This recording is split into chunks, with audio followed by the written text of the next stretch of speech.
డబ్బు, అనారోగ్యం, ఉద్యోగం, వ్యాపారం, అప్పులతో బాధపడుతున్నారా? అయితే మీకోసమే మనీ మెడిటేషన్ ప్రోగ్రామ్.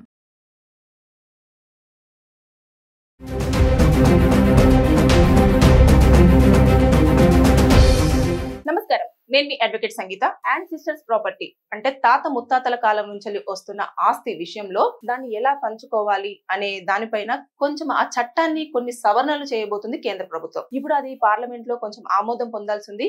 అతి త్వరలో కూడా ఆమోదం పొంది ఒక 2-3 నెలల్లో కానివ్వండి, 6 నెలల లోపు వేసుకోండి, 6 నెలల లోపు అది కనుక చట్టమై మనం ముందుకు రాబోతుంది. దాంట్లో ఇప్పుడు 2025లో ఆ చట్టంలో ఎలాంటి సవరణలు చేశారు అంటే, ఒక ప్రాపర్టీ తాత ముత్తాతల కాలం నుంచి వస్తున్న ప్రాపర్టీ విషయంలో ఏం చూడాలి అంటే, అది తాత ముత్తాతల కాలం నుంచి వస్తుందా లేదా, ఎన్ని తరాల నుంచి వస్తుంది. అలాగే ఒకవేళ ఆ ముత్తాత కనుక బ్రతికి ఉంటే, ముత్తాత బ్రతికి ఉన్నారు అనేది చూపించాలి. ఒకవేళ చనిపోతే డెత్ సర్టిఫికెట్ అనేది ప్రొవైడ్ చేయాల్సి ఉంటుంది. అలాగే విల్ ఉందా లేదా అనేది చూడాలి. అది అందరు యాక్సెప్టెన్సీ కూడా ఉండాలి. అంటే ఇది నిజంగానే తాత ముత్తాతల కాలం నాటి ప్రాపర్టీయే అని చెప్పాలి. దాంతో పాటు ఏదైతే ఉంటుందో లీగల్ హియర్ సర్టిఫికెట్ ఉండాలి, ప్రాపర్టీ డాక్యుమెంటేషన్ ఉండాలి, ఫ్యామిలీ ట్రీ ఉండాలి, ఆల్ ఫ్యామిలీ మెంబర్స్ సిగ్నేచర్ ఉండాలి. అంటే ఇన్ని సవరణలు చేస్తూ వస్తున్నారు. ఇవన్నీ మారిన పక్షంలో ఏమవుతుందంటే, ఆటోమేటిక్ గా ఇప్పుడు కొడుకు కానివ్వండి, కూతురు కానివ్వండి, ఏదైతే ఇప్పుడు ఎలా వస్తుందంటే ముత్తాత, తాత, నాన్న, ఇప్పుడు ఎవరైతే ఉంటారో వాళ్ళు, అంటే మొత్తం 4 జనరేషన్స్. ఈ 4 జనరేషన్ లో ఎవరైతే పిల్లాడు కానివ్వండి పుట్టారంటే ఆటోమేటిక్ గా ఆ ఆస్తిలో వారికి వాటా అనేది ఉంటుంది. సెపరేట్ గా వారికి వాటా ఉంది అని ప్రూవ్ చేసుకోవాల్సిన అవసరం లేదు. ఆటోమేటిక్ గా అది జనరేట్ అయిపోతుంది. అతను కూడా ఆ ఆస్తిలో వాటాదారునిగానే ఫిక్స్ అయిపోవడం జరుగుతుంది. ఇది కొన్ని స్టేట్స్ లలో ఇప్పటికీ రన్ అవుతుంది. మన స్టేట్ లో కొత్తగా ఈ 2025లో దీన్ని సవరణ చేయాలని చెప్పేసి కేంద్ర ప్రభుత్వం నిర్ణయం తీసుకోవడం జరిగింది. ఇవన్నీ తీసుకుంటే ఇప్పుడు గతంలో కొన్ని మితులు కూడా ఉన్నాయి. ఏంటంటే ఇప్పుడు తాత ముత్తాతల కాలంలో అమ్మాయిలకు ఎలాంటి వాటా లేదు, ఓన్లీ ఎవరైతే మనవలు ఉంటారో మనవలకు మాత్రమే ఉంటుంది, కూతురు పెళ్ళైపోయి వెళ్ళిపోతుంది కాబట్టి వారికి అసలు ఆస్తిలో వాటా లేదు అన్నట్టు మనము చాలాసార్లు మాట్లాడుకుంటాం. కానీ ఇక్కడ అమ్మాయికి పెళ్ళైనా కాకపోయినా ఆ తాత ముత్తాతల కాలంలో ఉన్న ఆస్తిలో ఖచ్చితంగా అబ్బాయిలకు ఎంత వాటా ఉంటుందో వారికి కూడా మనవడు కానివ్వండి, మనవరాలు కానివ్వండి, వారందరికీ కూడా 50% వాటా ఉండేది ఉంటుంది.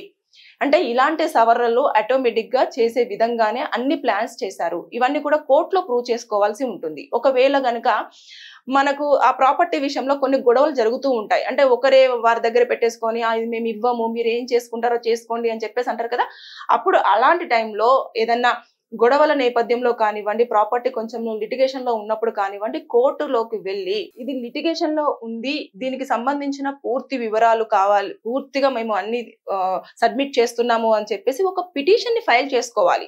అంటే మనకి 4 ఫాదర్స్ నుంచి వస్తున్నాయి. నేను ఇందాక చెప్పాను కదా, ఆ డాక్యుమెంట్స్ తో పాటు ఇక్కడ ఇప్పుడు 2025లో వచ్చే సవరణలు అవి కదా. ఇప్పుడు మనం ఏమేమి ప్రొవైడ్ చేయాల్సి ఉంటుందంటే, లీగల్ హియర్ సర్టిఫికేట్ అంటే కుటుంబ సభ్యులకు సంబంధించినది ఒకటి ఉంటుంది. అంటే ఇప్పుడు ఒక ఫాదర్ కి ఎంతమంది సన్స్ ఉన్నారు, ఎంతమంది డాటర్స్ ఉన్నారు, వాళ్ళ డాటర్ కి ఎంతమంది మళ్ళీ పిల్లలు ఉన్నారు, సన్ కి ఎంతమంది పిల్లలు ఉన్నారు అనేది ఒక లీగల్ హియర్ సర్టిఫికేట్. అది వచ్చేసి గవర్నమెంట్ ఎంప్లాయీ అయితేనేమో ఎంఆర్ఓ ఆఫీస్ లో ఇవ్వడం జరుగుతుంది. ఒకవేళ ప్రైవేట్ ఎంప్లాయీ అయితేనేమో మనం కోర్టు పరంగా తీసుకోవాల్సి ఉంటుంది. అది లీగల్ హియర్ సర్టిఫికేట్ ని సబ్మిట్ చేయాలి.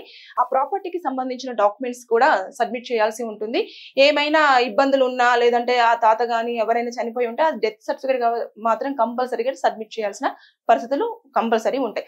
ఉన్న తర్వాత మనం ఎప్పుడైతే కేసు ఫైల్ చేస్తామో అప్పుడు కోర్టు 2 పార్టీస్ ని పిలవడం జరుగుతుంది. అది నిజంగానే 4 ఫాదర్స్ నుంచి వస్తుందా లేదా అనేది మొత్తం ఎంక్వైరీ చేస్తారు. చేసిన తర్వాత అప్పుడు ఎవరికి చెందుతుంది అనేది చూడడం జరుగుతుంది. అంటే ఇందులో ఎవరెవరికి ఎంత వాటా ఉంది, ఒకరే దాన్ని వర్తించుకోవడానికి లేదు. ఒకవేళ ఆ ప్రాపర్టీని గనక సేల్ చేయాలి అనుకుంటున్నారు, ఇంకా వద్దు మనకు ఈ 4 ఫాదర్స్ నుంచి వచ్చే ప్రాపర్టీస్ ని మనం పెట్టుకోవడం వల్ల ఇబ్బంది కలుగుతుంది ఫ్యామిలీలో అనుకున్నప్పుడు, మనం సేల్ చేయాలి అని ఆలోచన వచ్చినప్పుడు కుటుంబ సభ్యులు మొత్తం మంది కూడా కూర్చొని, ఈవెన్ చిన్న పిల్లోడున్నా చిన్న పాప ఉన్నా సరే వారి సిగ్నేచర్స్ తో సహా, ఒకవేళ సిగ్నేచర్ అప్పటికి ఎలా ఉంటుందో కాబట్టి వాళ్ళ ఫింగర్ థంబ్ ఇంప్రెషన్ కూడా తీసుకోవాలి.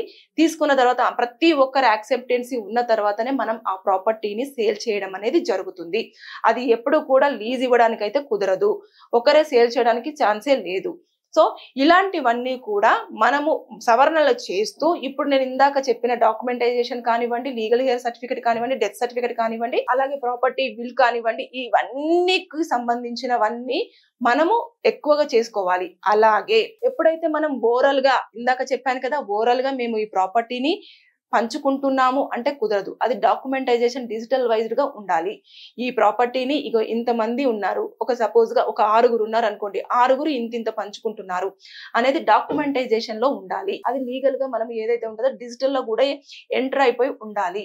ఇవన్నింటిని కూడా చూస్తున్నారు. ఇప్పుడు ఆ సర్వే నెంబర్ కానివ్వండి, లేదంటే అక్కడ ఉన్న దాన్ని కొడితే ఎన్ని ఎకరాలు కానివ్వండి, ఎన్ని సెంట్లు ఉంది అని చూసిన తర్వాత ఎవరికి ఎంత వర్తించింది అనేది కూడా మీరు లీగలైజ్డ్ చేసుకోవాల్సిన దాన్ని ఎక్కువగా ఇప్పుడు తీసుకురావడం జరుగుతుంది.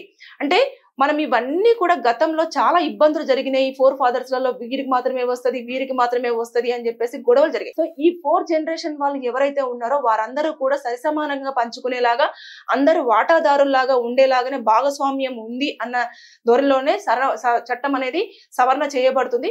అతి త్వరలో అది మన ముందుకు రాబోతుంది. ఒకవేళ సెల్ఫ్ ప్రాపర్టీ అయిందని అనుకోండి, అది మనం ఇంకేం చేయలేము. అది తన కష్టార్జితంతో సంపాదించుకున్నాడు కాబట్టి తను ఎవరికైనా ఇచ్చుకోవచ్చు. అది ఎవరికి ఇచ్చినా కూడా తన ఉద్దేశపూర్వకంగా ఇస్తున్నాడు కాబట్టి దాని మీద మనం ఎలాంటి క్వశ్చన్ చేయడానికి కానివ్వండి, ఎవరైనా నాకు రావాలి, నాకే కావాలి అని చెప్పేసి ఫైట్ చేయడానికి కానివ్వండి, ఎలాంటి రైట్స్ వాళ్ళకి ఉండవు. సో ఇప్పుడు 2025లో కేంద్ర ప్రభుత్వం ఇలాంటి సవరణలతో కొత్త చట్టం రాబోతుంది కాబట్టి ఇప్పుడు వస్తున్న ఏదైతే 4 ఫాదర్స్ కి సంబంధించిన ప్రాపర్టీ అనేది చాలా క్లియర్ గా డివైడ్ అనేది జరుగుతుంది అని చెప్పేసి చాలా కూడా అందరూ హర్షం వ్యక్తం చేస్తున్నారు. అంటే ఇంకా కొట్లాటలు ఉండవు, ఏమీ ఉండవు, అందరికీ సరిసమానంగా భాగం వస్తున్న తర్వాత ఎలాంటి గొడవలు లేకుండా ఉంటుంది. అన్ని డిజిటల్ రూపేనా లేదా తర్వాత రిటర్న్ గా లీగల్ గా డాక్యుమెంటైజేషన్ అయి ఉండాలి కాబట్టి అవన్నీ కోర్టులో సబ్మిట్ చేయాలి. ఒక ప్రాపర్టీ అనేది కంపల్సరీగా ఒకరు సేల్ చేయడానికి ఉండదు.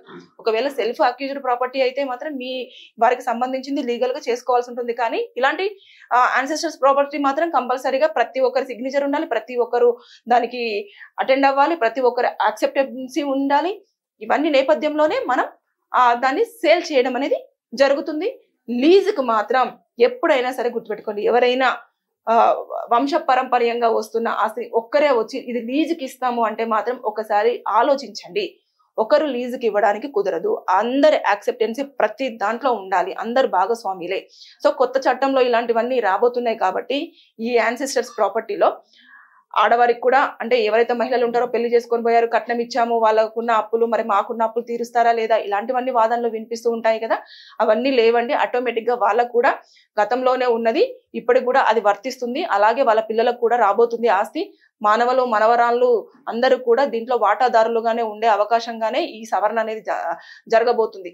సో ఒకటి, ఇంకా పార్లమెంట్ లో బిల్లు ఆమోదం పొందింది అని అంటే ఇంకా అది అప్లికేబుల్ అయ్యే ఛాన్సెస్ అతి దగ్గరలోనే ఉన్నాయని చెప్పేసి మనం అనుకోవచ్చు. ఇప్పుడైతే మీరు ఏదైతే ఉందో ఇప్పటికైనా నేను చెప్తున్నాను, మీ దగ్గర 4 ఫాదర్స్ సంబంధించిన ప్రాపర్టీ ఏది ఉన్నా సరే లీగలైజ్డ్ చేసుకోండి, లీగల్ డాక్యుమెంటేషన్ తీసుకోండి.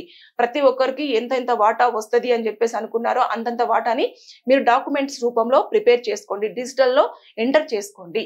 ఇవన్నీ చేసుకున్న తర్వాత మీకు ఎలాంటి ఇబ్బంది లేకుండా ఉంటుంది. కొత్త చట్టాలు వచ్చిన తర్వాత మళ్ళీ ట్రబుల్ అయ్యే అవకాశాలు ఎక్కువగా ఉంటాయి. కాబట్టి ఒకసారి రాబోతున్న చట్టాలను మీరు ఎప్పటికప్పుడు అవేర్నెస్ తెలుసుకోండి. ఆ చట్టంలో వస్తున్న సవరణల ప్రకారంగా మీరు కూడా మీ ప్రాపర్టీని అదే విధంగా అనుకూలంగా మార్చుకుంటూ రండి. అప్పుడు ఎలాంటి ఇబ్బందులు కూడా ఉండవు. మీకు గనక ఏదైనా లీగల్ గా అడ్వైస్ కావాలంటే కింద కామెంట్ చేయండి, దానిపైన నేను వీడియో చేస్తాను. Thank you.